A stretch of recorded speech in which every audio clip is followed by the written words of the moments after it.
3.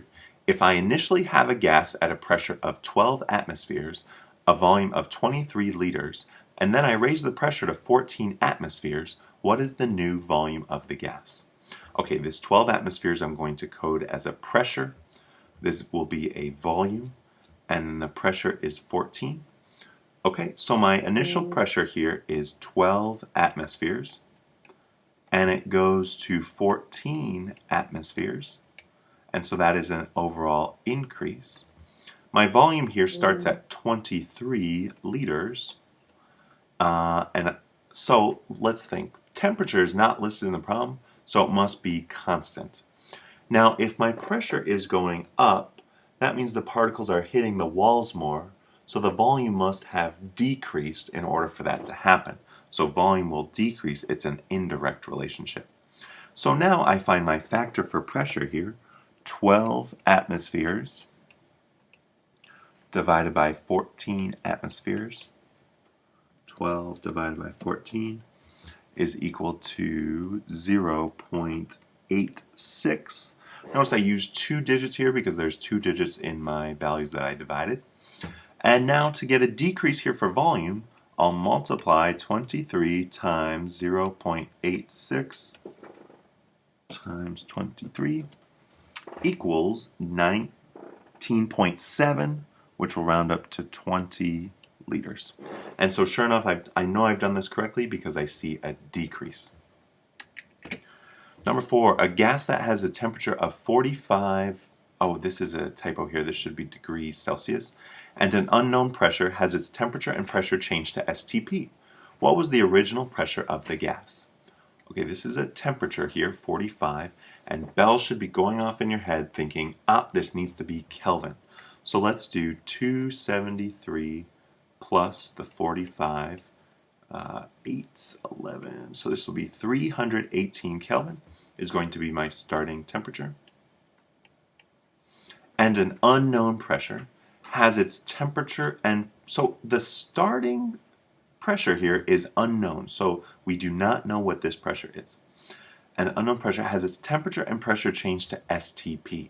Remember, STP stands for standard temperature and pressure.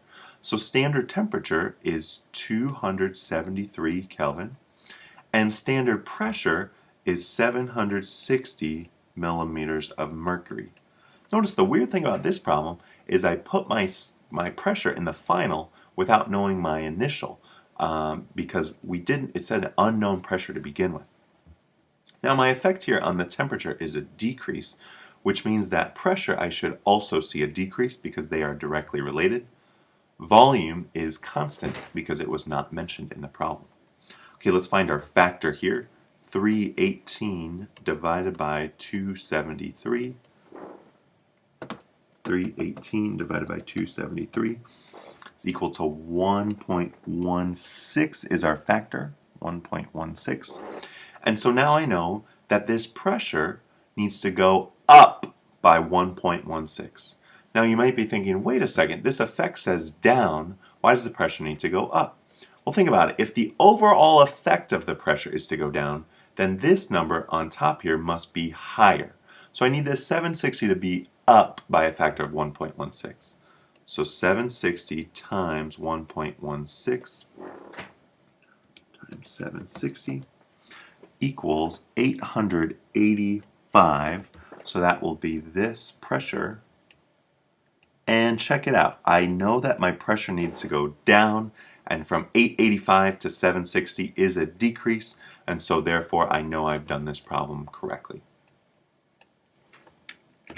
Number 5, a gas has a temperature of 14 degrees Celsius and a volume of 4.5 liters.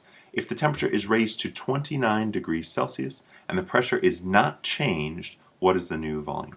Well, it says pressure was not changed, so we can put an X through this. Temperature of 14 degrees Celsius, that's our T, but we need to convert it to Kelvin. So 273 plus 14, that's 7, 8. So 287 Kelvin is our initial temperature. And a volume of 4.5 liters. Temperature raised to 29 Celsius, so we'll do 273 plus 29, 29. So this is 292 Kelvin. And temperature is seeing an overall increase. So because these are directly related, we also expect volume to see an overall increase.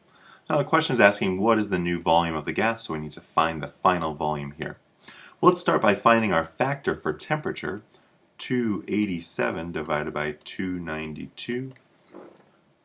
287 divided by 292 is 0.983 because I used 3 digits here. And so I need this 4.5 now to go up by a factor of 0.983. So 4.5 divided by 0.983. 4.5 divided by 0.983 gives us 4.6 as our new volume. Okay, 4.6 liters. Number 6, if I have 17 liters of gas, that's a volume, at a pressure of 88.89 atmospheres, that's our pressure, what will be the pressure of the gas if I decrease the volume to 12 liters? Okay, so temperature is not mentioned, that must be constant here. Volume is 17 liters. Pressure is 88.89 atmospheres. Decrease the volume to 12 liters. So I see a decrease here. Now if volume's decreasing, the size of the container gets smaller, and so therefore the particles will bump up against the wall more, so pressure must be increasing. Well, let's find our factor here. 17 divided by 12 is a factor of 1.4. And now pressure needs to increase by this factor.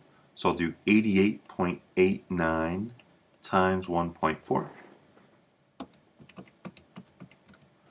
And I get a pressure of 126 atmospheres. Now the reason I used 126 is because when I multiplied, I saw that the pressure increased. So pressure of 88.89 goes to 126. That's increase, which is what I was expecting. All right, number 7. I have an unknown volume of gas at a temperature of 325 Kelvin. Oh wow, isn't that nice? We don't have to convert it. Okay, so temperature here is 325 Kelvin. If I decrease the temperature to 320 Kelvin and measure the final volume to be 48 liters, what is the initial volume of the gas? So it's again one of these problems where we don't have the initial volume, we need to find it. Temperature goes down here, and so if temperature goes down, volume must also go down, which means that I need this volume to be higher than this volume, because this with a higher number and this with a lower number would be a decrease. Let's find our factor here. 325 divided by 320.